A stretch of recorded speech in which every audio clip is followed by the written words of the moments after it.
do we have on the show tonight? Well, Megyn Kelly's under fire for comments she has made about Epstein victims, and allow me to add fuel to that fire. Also, liberal women apparently are fighting over former New York City Mayor Bill de Blasio for some reason. We're going to get into the wild turn his dating life has taken. Also, a woman in Japan has just married her ChatGPT husband. And although the marriage is not legally recognized in Japan, it is interesting. So I want to say, congratulations to the happy mentally ill couple. Also, we've got a long scrolling time. We've got blind reactions, and I'm going to answer your questions on my Instagram story. So make sure those are submitted, and let's get into the show. So one of the questions that I did receive on Instagram was about my take on this conservative civil war. And I'm using those words because that's what the person wrote, literally. What are your take on the conservative civil war?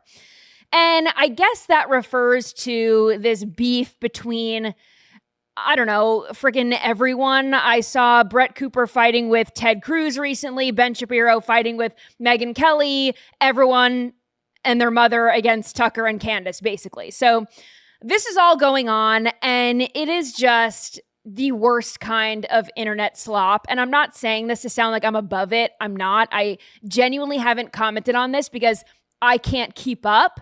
But this all started, years ago, honestly, when Tucker kind of came out, and this was during, well, it's still ongoing, but the Russia-Ukraine war. And Tucker was really one of the first people in this movement to start criticizing all the money that we send overseas to fight these endless wars. And it started with, us peddling billions of dollars to Ukraine to fight Russia. And Tucker was the first person to call that out. And he's also kept that stance when it comes to Israel. So he was one of the first, and everyone was freaking out when Tucker came out and said that. And he was the first one, really, because everyone was like, oh, well, Tucker has to be a Russian asset then. And, now when he keeps that same stance on Israel, then it's, oh, well, now he's an anti-Semite. And Candace Owens, same thing. I mean, she's caught a lot of flack for her Becoming Brigitte series. People say that she's going off the deep end, also because of her stance on Israel and now on Charlie Kirk. She's really the only person who has continued to investigate every single rabbit hole on the Charlie Kirk assassination, for better or for worse. And, Megyn Kelly has also gotten flack for her stance on Israel. She used to be, I'm not saying that she's pro or anti, but she's become more outspoken against Israel, not the Israeli people necessarily, but the government. And Ben Shapiro came out recently. He did a thing with Megyn Kelly. Megyn Kelly's on this, nationwide tour, kind of carrying the Charlie Kirk torch, if you will. And, Ben Shapiro was pressing Megyn Kelly on Candace Owens' stances, which I don't know, why is Megyn Kelly responsible for Candace Owens' stances? She's not. I think Ben Shapiro and I don't even want to say all of the Daily Wire, because it's really not. It's more so Ben Shapiro and Jeremy Boring seem to have a personal issue with Candace Owens. And will we ever find out the details, all of the details of that? Probably not. We're not going to hear their side of it. Candace has certainly covered it on her podcast, but clearly there is personal and professional beef between Candace and Jeremy and Ben. And it just seems like, Ben Shapiro is sort of playing into this cancel culture mob mentality where he tried to get Megyn to denounce Candace Owens, her stances on Israel, her stances on Charlie Kirk, claiming that Candace thinks that Erica Kirk is in on this assassination somehow. And, I haven't watched all of Candace's shows. I haven't watched, everything. So I can't really say yes or no to that. And that was Megyn's take as well. She said, I hadn't listened to everything that she said. Therefore, can't really call her out one way or another. And Ben Shapiro claimed that, to be in this industry, you have to be aware of everything that everyone says all the time, which certainly we should be aware. but it's next to impossible. No mortal person can listen to Ben Shapiro, Megyn Kelly, Tucker Carlson, Candace Owens every single day on top of hosting their own shows. It's just totally asinine. It's an impossible standard to hold people to. And I don't subscribe to this notion that we have to denounce people in our own movement because we disagree with one thing that they say or even three things that they've said. Free speech is free speech. You have the freedom to say whatever you want. You're not free from the consequences. So maybe some people in conservative media will never listen to Candace Owens ever again. That's their prerogative. Maybe they'll never listen to Megyn Kelly again. I don't operate like that. You know, I don't do cancel culture. I don't do boycotts in any form. And to think that, you know, a radio or a TV or a podcast host isn't going to say something at some point that you disagree with is crazy. And I don't judge people based on their takes on one or a few topics. I like listening to Candace when she covers pop culture topics. She did a great job breaking down almost every aspect of the Blake Lively, Justin Baldoni lawsuit saga. And that was the best of Candace Owens. I think she did a great job and it was entertaining and she's funny. Do I agree with everything she says? Absolutely not. And I also admittedly haven't followed really the last few months of her show. Do I have to denounce her and hate her now that she's gone a little woo-woo? No, I'm not going to do that. And I am going to call out Megyn Kelly for some comments that she made on Epstein victims because this is one of the worst takes I've ever heard in my life. Does that mean I'm going to denounce Megyn Kelly and never listen to her ever again? Absolutely not. I'm normal. But here is the take that people, I mean, when I first heard this, I thought this has to be AI. Unfortunately, it was not. Listen to this. As for Epstein, I've said this before, but just as a reminder, I do know somebody very, very close to this case who is in a position to know virtually everything. Not everything, but virtually everything. And this person has told me from the start, years and years ago, that Jeffrey Epstein, in this person's view, was not a pedophile. This is this person's view, who was there for a lot of this, but that he was into the barely legal type. Like he liked 15-year-old girls. And I realize this is disgusting. I'm definitely not trying to make an excuse for this. I'm just giving you facts. That he wasn't into like 8-year-olds, but he liked the very young teen types that could pass for even younger than they were, but would look legal to a passerby. And that is what I believed, and that was what I reliably was told for many years. And it wasn't until we heard from Pam Bondi that they had tens of thousands of videos of alleged, forgive me, they used to call it kiddie porn. Now they call it child sexual abuse material on his computer, that for the first time I thought, oh, no, he was an actual pedophile. I mean, only a pedophile gets off on young children abuse videos. She's never clarified it. I don't know whether it's true. I have to be honest. I don't really trust Pam Bondi's word on the Epstein matters anymore. Yeah, so I don't know what's true about him, but we have yet to see anybody come forward and say, I was I was under 10. I was under 14 when I first came within his purview. Look, you can say that's a distinction without a difference. No, it's not. I think there is a difference. Yeah. There's a difference between a 15-year-old and a 5-year-old. Yeah. You know, it's just no, not when it comes to childhood sexual abuse. It's ridiculous to say that. Quick disclaimer, we are taping this show at 11 a.m. today, and it's going to air at 6 p.m. when I'm normally live because I have a doctor's appointment. So if Megyn Kelly responds to this at some point and it is not included in the show, that is why.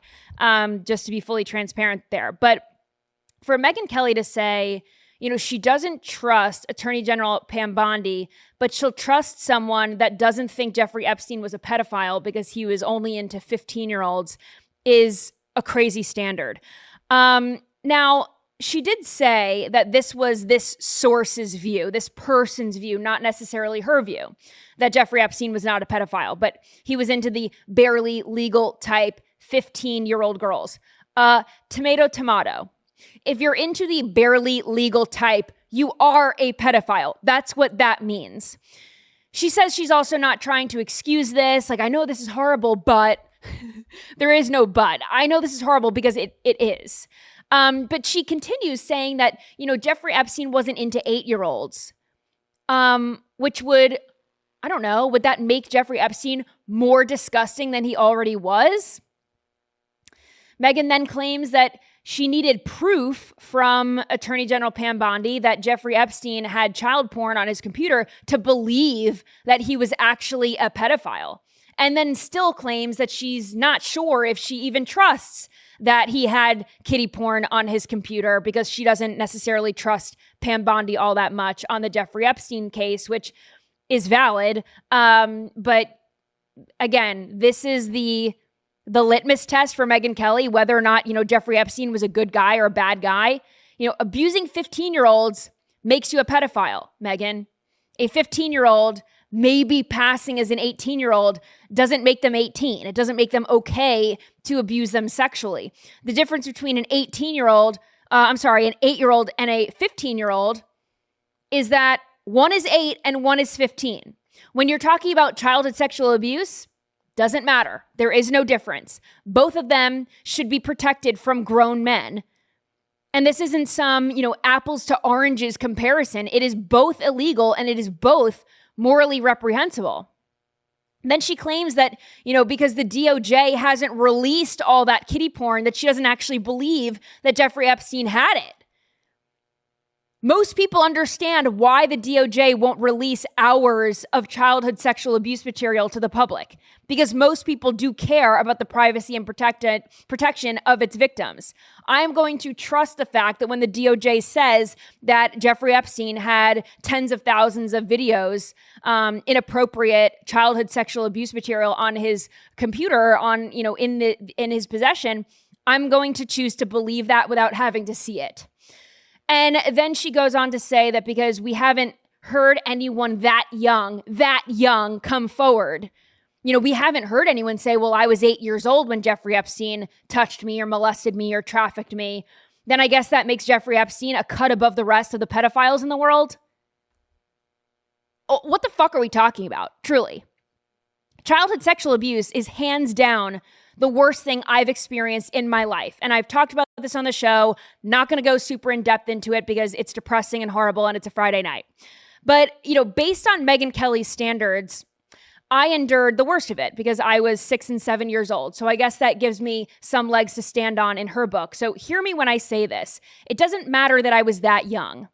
It doesn't matter that it happened to me when I was 6 or 7 or 8 or 9 or 10 or any age before 18. Childhood sexual abuse is childhood sexual abuse. Doesn't matter how you cut it. And I'm sure there are even 18-year-olds who have been taken advantage of by older men who struggle with anxiety, depression, low self-worth, and any of the other side effects that come with this horrific experience. Rich and powerful men taking advantage of older girls doesn't give them a pass in the eyes of the law. And it shouldn't give them a pass in the eyes of Megyn Kelly either. So as an unfortunate expert in this field, I truly hope she apologizes and takes accountability for this. Moving on now to the government reopening. It's been reopened for 2 days, but it was closed for a whopping 43 days, and it was the longest government shutdown in history. And during that time, as we know, federal workers, including TSA agents, air traffic controllers, they weren't receiving pay, although many of them still came to work. And for that, Department of Homeland Security Secretary Kristi Noem rewarded them with a $10,000 bonus check. Watch this. But we will be looking at every single TSA official that helped serve during this government shutdown and do what we can to recognize that and help them financially with a bonus check to get them and their family back on their feet. So with that, Rico, I want to present to you a check and say thank you from the American people. Appreciate it. Ashley, thank you. Yes. And is Leo here? All right, Leo. It's not easy to go to work knowing that you're not getting paid for this. A lot of these people went to work knowing that it was the right thing to do, not the easy thing to do. And I would assume that a lot of these people live paycheck to paycheck. PNC Bank did a survey over the summer that found that 67% of Americans live paycheck to paycheck. And that would not be easy to go over a month without money coming in, especially if you're raising a family. And while many of these workers will receive back pay, the uncertainty in that time must have been very scary. And the ones who did go to work that whole time certainly deserve to be rewarded, and I'm very happy for them. Quick update from the Catholic Church. They remain undefeated. Well, not always, but in this specific area, we got to give credit where credit is due. Bishops in the Catholic Church are making big changes to medical care regarding transgender individuals. And many people might not know this, but the Catholic Church and Catholic healthcare is the largest group of nonprofit healthcare providers in the country. There are over 650 Catholic hospitals in the U.S., and 87 million patients are treated by these Catholic hospitals. And this is the update here. U.S. bishops officially ban gender-affirming care at Catholic hospitals, which seems obvious, right? This has been an ongoing process, but earlier this week, Catholic bishops voted to make an official ban on gender-affirming care for transgender patients at Catholic hospitals. And this, as I said, was a years-long process that they were trying to do. It seems like common sense, right, for Catholic hospitals to not provide this kind of care, but it is going to be official now. And most, Catholic care institutions, they have taken this conservative approach and they have not offered gender-affirming care. And, what does that mean, right? Hormonal, psychological, surgical treatments for people who are clearly mentally ill. And not all of them were doing this, but now all of them will. This is going to be a mandate. And, some of these Catholic churches, or Catholic hospitals, they have maybe some woke priests that were saying, this is horrible and that we should give care to everyone. And they are giving care to everyone. These Catholic hospitals are going to continue to provide medical care to anyone who comes and seeks it, even those who identify as transgender. They're just not going to give, boob jobs to a dude, which is reasonable. But they said in a statement, we will continue to treat these individuals with dignity and respect, which is consistent with Catholic social teaching and our moral obligation to serve everyone, particularly those who are marginalized. So, I don't understand how anyone could be against this, especially if they're a part of the Catholic Church. But like I said, there are some of these woke priests that were upset with this decision. I don't know how you could be a Catholic priest and not understand that God doesn't make mistakes when he makes us in his image. And transgender ideology is at odds with the Catholic Church's teaching. We are born a woman or a man. These are the two options. Unless you are an anomaly and you are born with both, and you are some kind of a hermaphrodite or transsexual or whatever, you can't change from one to the other, right? That doesn't exist. And to change that, or to attempt to change that, is to play God and to mock God. To even think that you can change from male to female or vice versa is a delusion. It's totally delusional, and that should not be affirmed, but treated. This is totally a mental health crisis, and the Catholic Church has done the right thing by saying, we will treat you if you are transgender because you're called to love everyone and treat them with respect. But Catholic hospitals should not have to carry out these therapies or surgeries that go against their own teachings.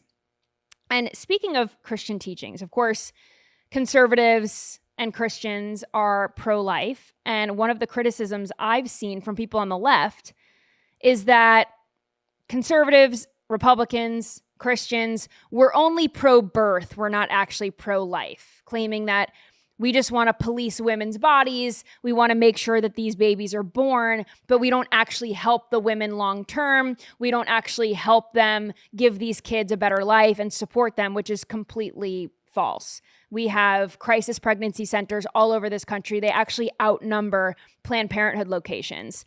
And they do provide care and diapers and strollers and other support to women who are in need.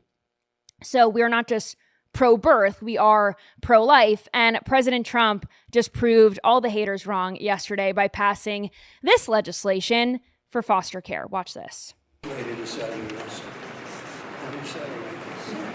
And there is Melania Trump, First Lady of the United States, also signing this executive order, which is very cool.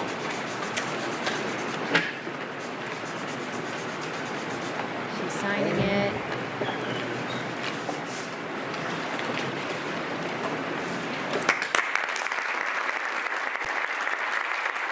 So this is an executive order, a joint executive order with the First Lady of the United States to expand resources for teenagers in the foster care system.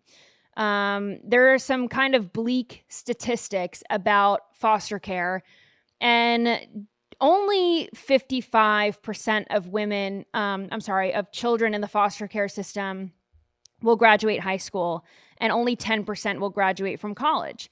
And more so, this is even more concerning, 1 out of 10 individuals in jail went through foster care. So there's clearly a need to support these children and these teenagers and young adults who went through the foster care system, to give the support that they need to be a functioning member of society. And this executive order is intended to boost Melania Trump's Fostering the Future initiative, which will elevate youth transitioning out of the foster care system through scholarships and other educational opportunities. So hopefully getting more of these children to graduate high school and to go on to college and become,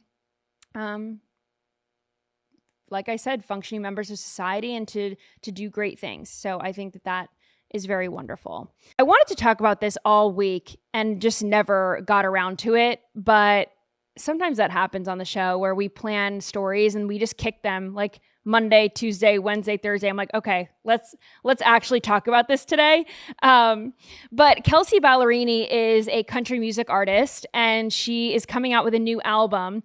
But one of the tracks off of this album is called I Sit in Parks. So if we could bring up the lyrics here, we can go through this. A lot of people are saying that this is very sad. It's a little depressing, but it encapsulates something that a lot of women go through. So here are some of the lyrics here. It says, I sit in parks. It breaks my heart because I see just how far I am from the things I want.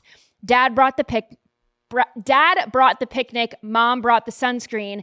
2 kids are laughing and crying on red swings.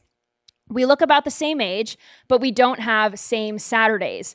Did I miss it? By now, is it a lucid dream? Is it my fault for chasing things a body clock doesn't wait for? I did the damn tour. It's what I wanted, what I got. I spun around and then it stopped, and wonder if I missed the mark. So I sit in parks, sunglasses dark, and I hit the vape, hallucinate a nursery with Noah's Ark, then lay on the blanket, and God damn it, he loves her. I wonder if she wants my freedom like I want to be a mother. But Rolling Stone says I'm on the right road, so I refill my Lexapro. So that's just a little snippet there. Clearly, this is about the fact that Kelsea Ballerini was married. She then got divorced from her husband. And I don't know all the details of their relationship, obviously, but people were speculating that they disagreed on when to have children or when they were ready to have children. I think that he wanted to have children. She wanted to go on tour, and she did go on tour. And then she divorced her husband. She ended up in a new relationship with an actor, Chase Stokes. And then they broke up, and she's feeling like, you know, did I make the wrong decision? Did I choose to go on tour, and did I miss the mark? Am I not going to be able to have children?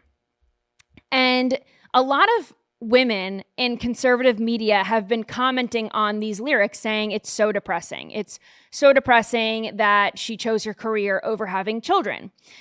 And it's ironic because the women in conservative media who are, you know, feeling sorry for Kelsea Ballerini for choosing her career also have careers. So 2 of the ones that I saw were Kristen Hawkins and Isabel Brown. And, you know, this is no hate to them, obviously, but they have children and they also have careers. So to be like, oh, Kelsea Ballerini, she chose her career. That's so sad. You know, these are women who also chose their career. They have it all, right? And Kelsea Ballerini is 32 years old. She can still get married and have kids. She's not 55. You can have kids in your 30s and 40s. It's not necessarily ideal, but it's not over for her. And I think a lot of people were commenting on this like, oh, you know, she missed the mark. How sad is that? And I think a lot of women in conservative media are examples of how you can have it all. You can have children, you can get married, and you can have the career. You can choose both. Megyn Kelly, Candace Owens, Riley Gaines, Brett Cooper. These are not traditional homemakers. These are not traditional stay-at-home moms. And there's no such thing, really, as a conservative thought leader who is just a mom. For you to be well known in this space, you have to choose a career and have a platform on top of being a mom.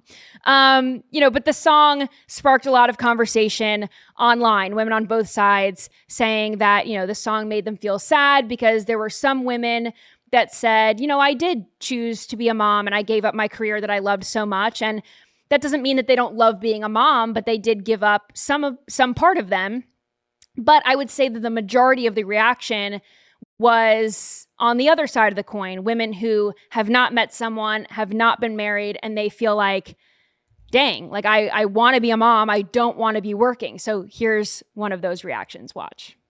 You know what? It was bad enough that nobody warned me about the second puberty that women go through whenever they're like mid-20s. Like that was a complete surprise. But they also didn't tell me about the mid-20s urge to be a homemaker on a homestead. I want to bake bread. I want to sew and do needlepoint. I want to throw out all of my plastic dishware, all of it. And I want to hand make ceramic dishware.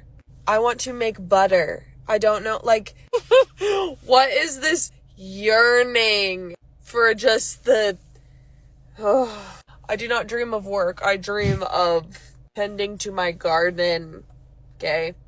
The other day I got tired and I went to go to bed, but I couldn't go to bed because I had to wipe down the kitchen counters first.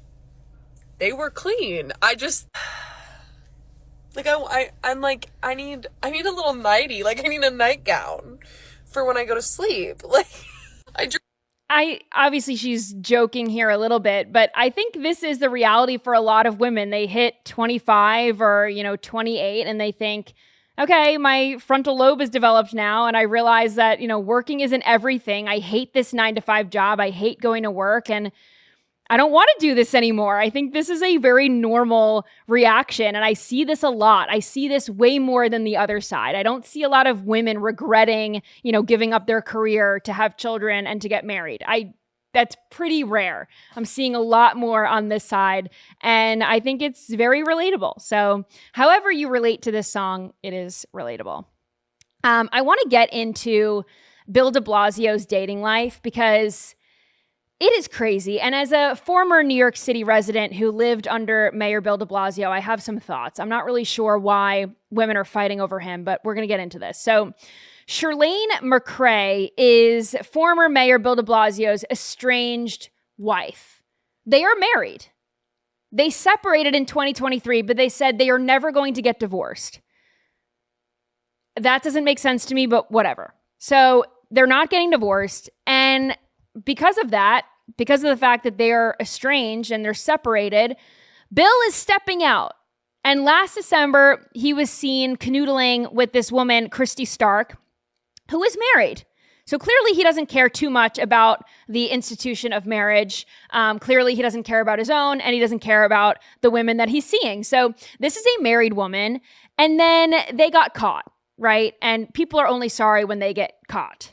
And she claimed that once there were photos of them or videos of them out, holding hands or whatever at this club, she claimed, oh, well, it's okay because I'm in the process of getting a divorce, which was news to her husband. Her husband was not aware that they were getting a divorce. So clearly she was cheating with Bill de Blasio. Bill de Blasio was cheating with her.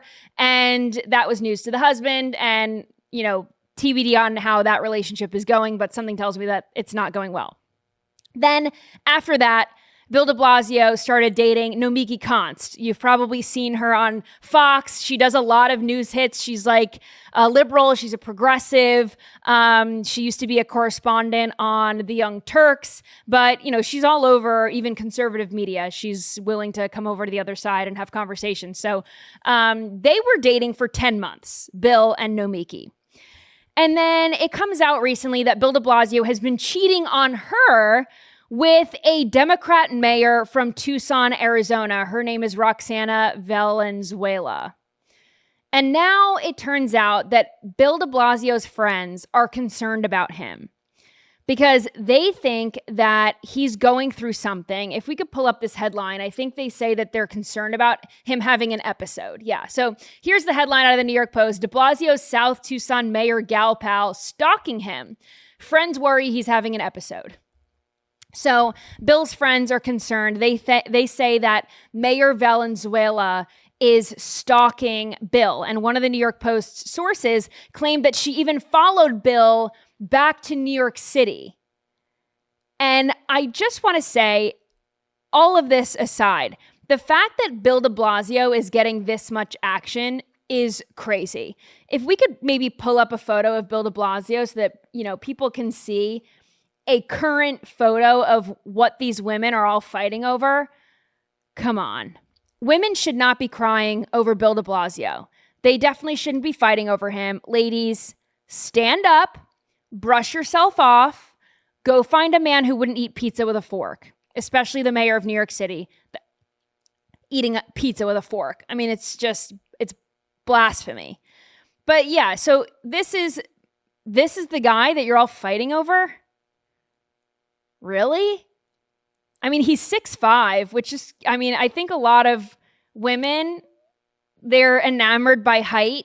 They think that height is very important. So maybe the fact that he's 6'5" makes up for the fact that, he eats pizza with a fork and he killed Staten Island Chuck. Do you remember that? I think it was in 2014. It was a long time ago, but Groundhog's Day, then Mayor Bill de Blasio went to Staten Island. I think it was the Staten Island Zoo. And he picked up the groundhog, 6 more weeks of winter, that kind of thing. But he actually dropped the groundhog and killed it. So again, do better, ladies. Find someone else. This can't be worth fighting over.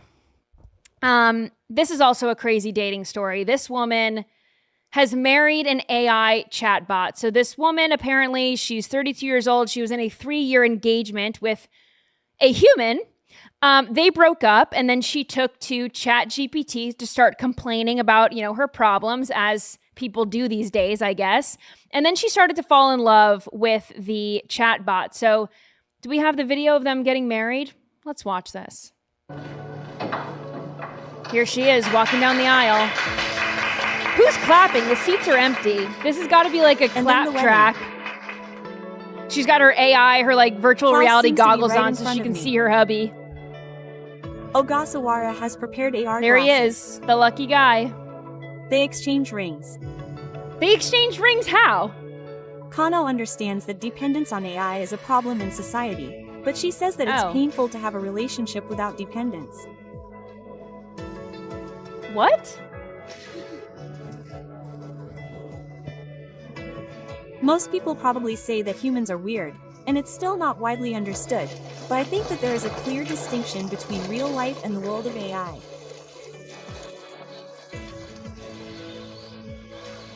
As a human, I think that Crown is an equal to me as an AI, and as a human, I think that we have an equal relationship. Huh. What will happen to the relationship between people and AI in the future? Here she is. This Love is her take wedding many photo different shoot, forms depending and on her the era and AI the husband person. is being superimposed onto the photo because he's not real. And she says that this is weird, but she still does it. What is the job listing for surrogate husband at a wedding to put a ring on? How do you find somebody willing to proxy get married to you as a stand-in? I asked myself the same question. Who was putting the ring on her finger? And are you somehow married to this woman now? I don't think so. I don't know. I have no words. At least they had good Wi-Fi or a hotspot in the Otherwise- chapel to make sure the husband was present on the MacBook Pro. This could have gone really south if they couldn't pull him up. Yeah. So she named this guy Klaus. So Klaus, they did this using a company. Does she take his last name? What last name? I don't His name is Klaus, period. He's like Madonna. I guess she can make whatever last name she wants. This whole thing is fake. Like, pick a name, any name, you know? This is like, you know, when people say, like, I wish I could just, like, build a partner. Like, if I could take, like, this guy's hair and this guy's arms and this guy's personality. I mean, she did this, right? Apparently, she used a company that specializes in 2D character weddings with anime characters and other virtual characters. So this is a company that exists because clearly she is not alone. Oh, a specialist. A specialist. They specialize in this kind of thing, which tells me, I don't know, this anime obsession has gotten out of control over there. Oh, for sure. So, do you think she had multiple partners before deciding on her husband? Oh, you mean multiple ChatGPT partners? Yeah, do you think she dated a few different No, I think she built the one she wanted. I think she built exactly what she wanted. She's a go-getter. Holy.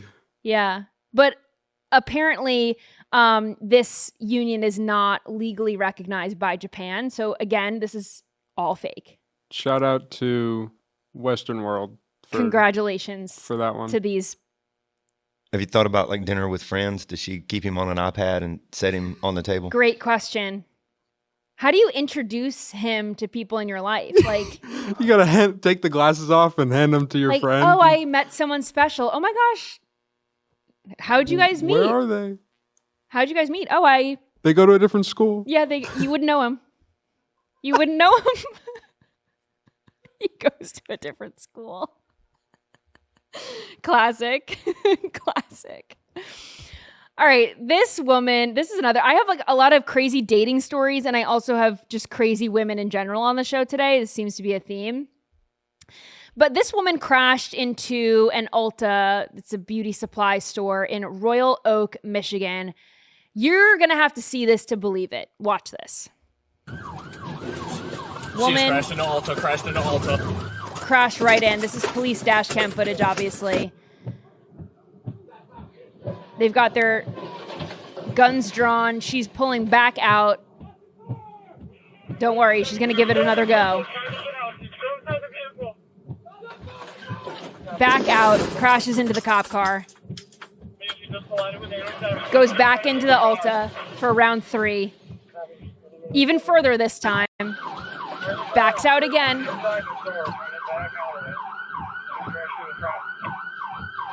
And back in she goes. Back through the Ulta. Even worse this time. Now she's knocking over the display cases inside the car, in the store.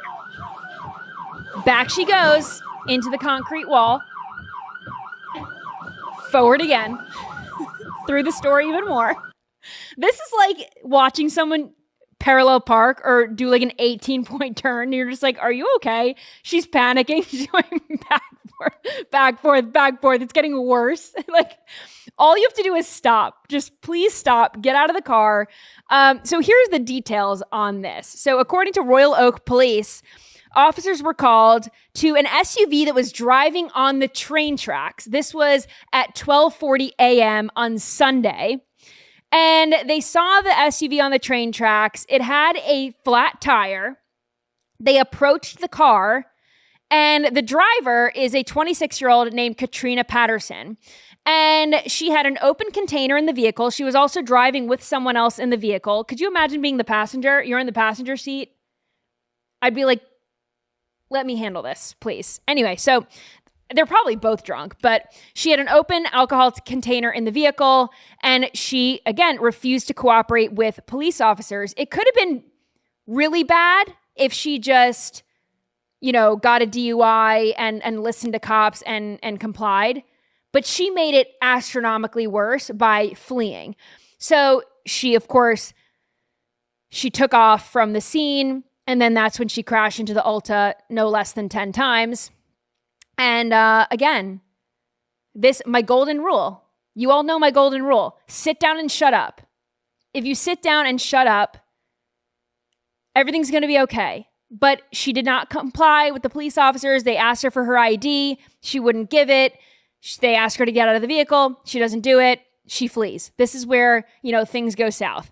And authorities are still awaiting on the blood alcohol levels to see if she was under the influence or not. Also, no one was that injured, which is a miracle.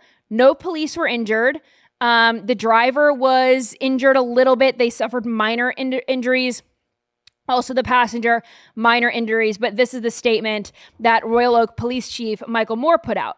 We are extremely fortunate this suspect did not seriously injure or kill our officers, herself, her passenger, or anyone else during this reckless incident.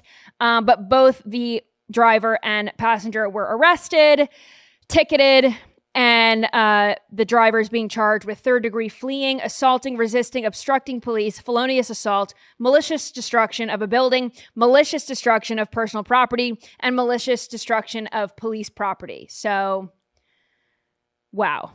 All right, on that note, let's get into some scrolling time. All right, this first one, I mean, sometimes I scroll on TikTok, and this is the problem. You know, I love TikTok, but everyone's got a platform. Everyone thinks they're an expert. And this woman clearly is trying to sound profound. And she's not. So here she is talking about blonde women and women who dye their hair blonde. They're obviously white supremacists and racist. Listen. I grew up with a lot of white girls who used to dye their hair blonde specifically because everyone wanted to go blonde all the time. And my mom used to tell me that the way that you could tell that someone would look good blonde or would look natural blonde is by their eye color, because people with brown eyes are not naturally blonde as adults. People only with natural blonde hair really only have blue or green eyes. And I just think it's an interesting, maybe this is something obvious, maybe this is something everyone knows, but it does feel like relevant to the featureism conversation that white women are having on this app specifically about their sort of perceived inferiority regarding their brown hair or brown eyes, or, you know, not being seen as like the perfect European beauty standard. No one you know, is if like white is right, then the whiter you are, the better.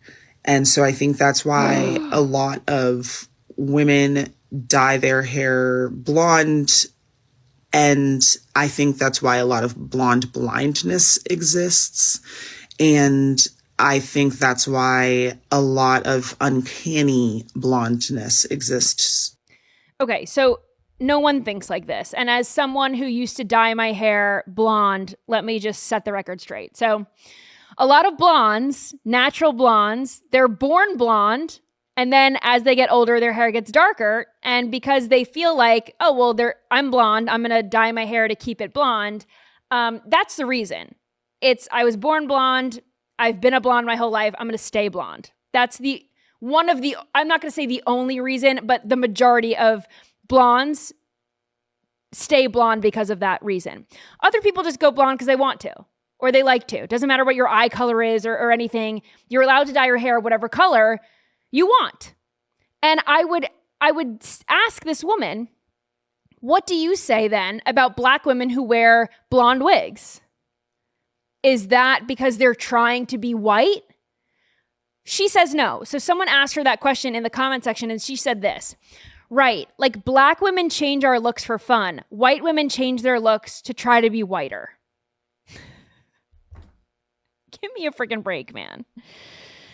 Anyway, this next black woman, she is sticking up for Sydney Sweeney amid all of the American Eagle backlash of her being a white supremacist because she has blonde hair, blue eyes. Listen to this. And so what if Sydney Sweeney did not apologize? Why would she apologize for something that she clearly did not allude to? Y'all can understand every single double entendre that comes out in music, but y'all can't understand an American Eagle ad and their message of good genes. I'm so sick and tired of people coming online saying, well, in this political climate, she should have been more socially aware. She was being insensitive. That is a euphemism for trying to police people with different political ideologies than you. That's it. If we are this in tune with what she did in that American Eagle ad, then how come y'all still voted for Joe Biden after he claimed that black people weren't black if they didn't vote for him? Why didn't y'all try to police Hillary Clinton when she pulled out hot sauce from her bag? Like, let's be absolutely So for true. real. Like, y'all try to villainize certain people because you don't like their political ideology when y'all know for a fact it has nothing to do with that. And that is exactly why our social justice movement cannot progress the way it should progress, because we pick and choose the things that we want to highlight, and that ain't it. This is not it. No notes. I do have notes for this next woman, though. The mainstream media failed this woman. Watch. Okay, if you're a Trump supporter, this is for the Trump supporters. Can you please, and I mean this so genuinely, can you explain to me why? Because he is a literal child rapist. He's a transphobe, a homophobe. He's racist. He hates Palestine. Unemployment is higher than it's been in a long time. He's defunding programs to help the poor and feed the hungry. Things are more unaffordable than ever. Healthcare premiums are skyrocketing. He's only out for his billionaire buddies. He's using your tax dollars, our tax dollars, to build a fucking ballroom in the White House. Like, please explain to me why you support him, because I do not understand. Okay. So she claims that Donald Trump is a child rapist. No evidence of that whatsoever. She claims that he's a transphobe. The only thing that President Trump has ever said about trans people is that men don't belong in women's sports and women's spaces, and we should protect women. So during President Trump's first term, he made an initiative to decriminalize homosexuality across the globe. Then this woman claims that he is racist, which there's really no evidence of him being racist either. People point to his immigration policies, but that's just law enforcement. She claims that he hates Palestine. Why? Because, he ended the war or made an effort to end the war in Israel, and he did so when President Biden did not. Then she claims that, the unemployment rate is horrible, and it's at 4.3%, which is still very low. Then she claims that, he's defunding programs to help the poor and, pointing to Doge and getting rid of SNAP benefits when he went back on that anyway. And then claims another false statement that he's using tax dollars to build a ballroom when he's not. This is being paid for by himself personally and donors, but it is not coming out of the pockets of the American taxpayer, unlike President Obama's basketball court. So this woman is a victim of the mainstream media. Turn off CNN, turn off MSNBC, do some research, please. All right, we've been trying to play this video all week long. Andy loves this video. So this is evidence of Bigfoot. It's real. It's real. Here's Bigfoot taking a poop. Oh my God. Stop! Obviously, that's AI, Andy. No, but I did think it's funny to think about it. Like, maybe Bigfoot doesn't like being filmed, and that's why there aren't very many. Maybe he lashes out. Maybe he kills people who try to film him. Maybe that's why we never have good footage. Well, he would poop in the woods. He would poop in the woods. And I totally agree. Don't take videos of people pooping. That's not nice. I feel for Bigfoot. I would also lash out. All right, this next one, I've got the last two videos that I have. How much time do we have? Are we over? 8 minutes. Okay, perfect. So I want to play these two videos from TikTok because these are funny comment sections. So let me get my iPad ready, but we can queue up the first one, number 18.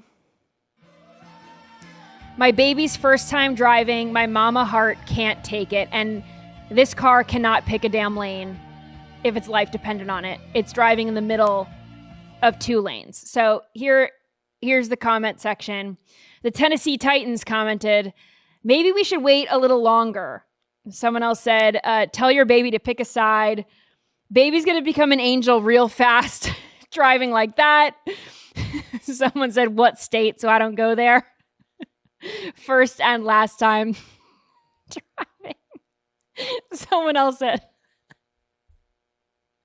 like a literal baby, which should maybe excuse this driving. Is this her? A literal baby. Me when I see your baby driving. Calling 911. I don't think she's ready, Mama. I would have called 911 to report a drunk driver. Maybe let's start in an empty parking lot or a back road. Teacher first, maybe. Has your baby had an eye exam recently? And someone said, yeah, I can tell. So I just thought that was funny. The next video that I have for you, someone asked our Pope his favorite movie. Watch this. My 4 favorite films. It's a Wonderful Life with Jimmy Stewart from 1946. The Sound of Music from 1965 with Julie Andrews. Ordinary People. The year was 1980. The stars were Donald Sutherland and Mary Tyler Moore. La Vita è Bella, 1997, Roberto Benigni. I've only seen some of those. I'm not going to lie. Haven't seen all of them. I've never seen Ordinary People. I have seen It's a Wonderful Life. Sound of Music, you've seen. I have not seen The Are you Sound of kidding? Music. Nope. Oh my gosh. Dead serious. I have not seen The Sound of Music. Jasmine's looking at me like I have 10 heads. Yeah. But here's the Justin's jaw is open. Jaws dropped. No, I've never seen it. I know. Wow. There's a lot of classics that I haven't seen. Wow. You know this about me. You're acting shocked. You know I this. totally know this about you, but like there's some that you just assume. And that's one of You assume 5. that I'm better than that. Don't assume that I'm better than that. I mean, Sound of Music is like above Princess Bride, and I never made a big stink out of Princess Bride, and Sound of Music is like way higher on must see. All right. Weekend plans acquired. All right, let's go through the comments of this video. Shrek 2 robbed. Could you imagine if the Pope had Shrek 2 on his list? The concept of the Pope watching the Sound of Music. Someone said these were just his top 4 films. So someone commented, number 5, John Wick. Number 6, Sausage Party. Number 7, The Godfather. Number 7, The Godfather. Someone said number 5 was Twilight. I just know it. Number 5 is Sister Act. Number 5, The Exorcist. High School Musical 2 is number 5. He just got cut off. Number 5 is The Hangover. He knew where Doug was. And someone said number 5, Sharknado.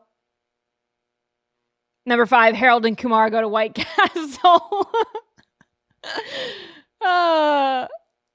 It's just good. I just like it. What about The Incredibles? I agree. I love The Incredibles. That's a movie I have seen. So I just thought that was funny. All right. This next video, before we get into blind reactions, is my breakfast choice is vindicated because my breakfast is the same as our HHS secretary. And if you watch this show, you know that Andy and Justin, they make fun of me all the time because I eat sausage, sauerkraut, and mustard for breakfast. I always say, you can take the girl out of New York. You can't take the New York out of the girl. It's a great breakfast. And RFK Jr. agrees, apparently. Well, right now he is only eating meat and fermented vegetables. So what that looks like is in the morning at 6:30, he's cooking a steak and eating sauerkraut. So, Do you love waking up to the smell of steak in the morning? Mm-hmm. So, when I'm just trying to have my latte and that's coming at me, it's like, whoa, okay. I mention it every once in a while. I'll say something. So I just want your reaction to my breakfast that you yuck my yums all the time. And my breakfast is Maha approved and it is HHS Secretary RFK Jr. approved meat and sauerkraut for breakfast. I mean, I'm waiting for an apology, actually. You're not going to get one. I'm just going to say. Andy? I mean, no one's saying RFK Jr. isn't a weirdo. Throw in an egg. Just give me an egg. Just an egg. I love RFK Jr. too, Jasmine, but he's a little weird. Okay, that doesn't mean his breakfast choice is weird. Sure it does. No, it doesn't. Sure it does. No, it doesn't. I'm like getting defensive now. I'm like, Here's proof that my breakfast is Maha approved. I mean, yeah, fermented vegetables and meat is like killer diet. Yeah. But I cannot imagine waking up and eating sauerkraut in the morning. Eat an egg. Steak and egg. Get on our level. It's me and RFK Jr. against the world. I'll be super impressed when you're doing however many 50 pull-ups in a minute or whatever that challenge was at the age of 75 that he did. I'm going to need more sauerkraut. Yeah. More steak and sauerkraut. All right, we've got 2 blind reactions. If someone offered you $10,000 a week for the rest of your life, but you have to sell your dog immediately, would you do it? Ooh. $10,000 a week for the rest of your life, but you have to sell your pet? I would never sell Birdie. Oh, instantly. $10K a week? You would sell your pet? Without thinking. See ya. Gone. You can have both. I don't even have 2. I would go get a dog at the pound to sell it. I could buy it back. 10K a week? I'm not saying that 10K a week wouldn't be awesome, but is it worth giving up your best friend and your family member? You get it back. Can you buy it back? I don't know. Semantics. Can you buy your pet back with the money? If so, yes, I would temporarily sell Birdie then to get her back. That's effed up. I'm judging you. I don't know. I think there's a lifespan consideration. I'm making 10K a week for the rest of my life. Instantly. Right. Well, if you put it that way. Birdie, if you're watching this, I would never sell you. Mommy loves you. Okay, hit me with the next one. All right, so I got a little podiatry for you. Uh-oh. A lot of people have been asking. These are foam pads, one of the traditional ways to fabricate orthotics for your feet. The feet. if you will. Listen, if you're gonna come to me talking about loafers, you better be talking about meat loafers. Because that's what's going on right here. We got meatloaf. Perfectly seasoned feet meat, just the way I like them. And you don't have to do feet loaf. You could do a feet ball, dude. A little marinara and mozzarella on there. Listen, I ain't one to suck toes. Oh, come on. Not the toe sucking. This is vile. The things that you show me, feet, meat. The woman reacting was an actual foot doctor. You showed me meat, flip-flops. Flops, and now we got feet loaf. Which is worse? I think the flip-flops was worse because, yeah.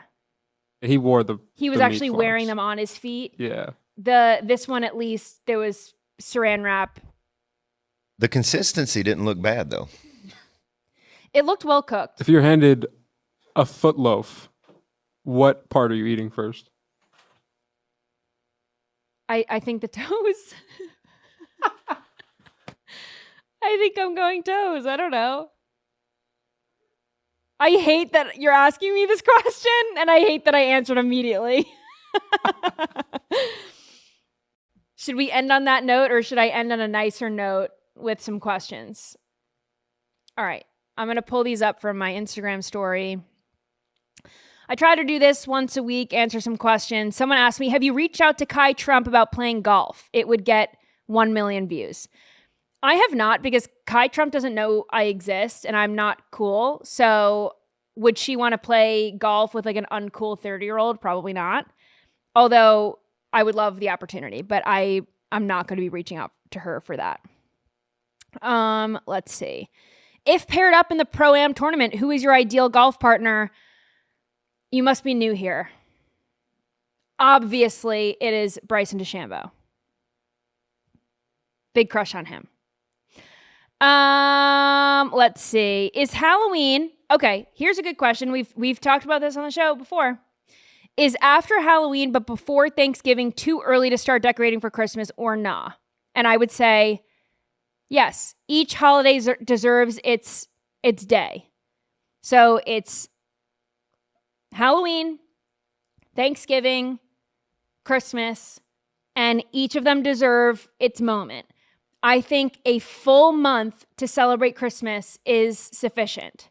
More than a month. I mean, Advent starts early December, and then the Christmas season doesn't end until January 6th. Yep, exactly. Is King's Day. Exactly. And you got people putting up the tree in November 1st, and they take it down January 1st. They're not even celebrating the full Christmas holiday. Here's another thing that if you're getting a real tree, which I think is superior to get a real tree. Like, I'm not a fake tree person. I like the smell of a real tree. That's how I grew up. I like real tree and I like white Christmas lights because I'm a classy girl. If you get your tree too early, then it looks like crap by Christmas. Super true. Super true. So I don't know. I think a month is perfectly fine. And another question I got was, what was the best and the worst Thanksgiving food? And I will say my favorite holidays are Halloween and Christmas. So Thanksgiving is right in the middle. One of my least favorite holidays. Wow. Not that I don't give thanks, but I don't like the food. I'm really not a fan of Thanksgiving food at all. And that's the claim to fame for Thanksgiving is the dinner. It is also really weird to think about how everyone in the United States is eating the same thing for dinner on the same night, and then we never eat it ever again until 364 days later. No one is eating turkey, mashed potatoes, cranberry sauce, stuffing on another day. I've had turkey. How do cranberry sauce companies stay in business? I don't know. We don't even eat. And My stuffing. mom makes their own cranberry sauce, so it's not like we're buying that. That prepackaged stuff is rough. It's gross. Yeah. Yeah, when it like comes out of the can, it's like still in the shape of the can. I'm a massive Thanksgiving fan, though. Really? Oh yeah. Does your family deep fry a turkey? No. Well, along with the endless hilarious videos of people's deep frying turkey fails, Right. it tastes amazing. I'm sure it does. If you fry anything, I'll eat it for the most part. I think frying turkey would probably be very good. I like thinly sliced turkey, though. Like, if I'm eating turkey, I want deli meat. And that's not Thanksgiving. Like, I don't really like it carved that much. But I'm a big fan of mashed potatoes and gravy. So that's the redeeming quality for Thanksgiving for me. Stuffing? It's okay. Like, it's okay. Are you eating Andy looks like prepackaged he's stuff gonna or homemade stuff? Spontaneously combust. What? Prepackaged or homemade? Homemade. Okay. But I just wouldn't.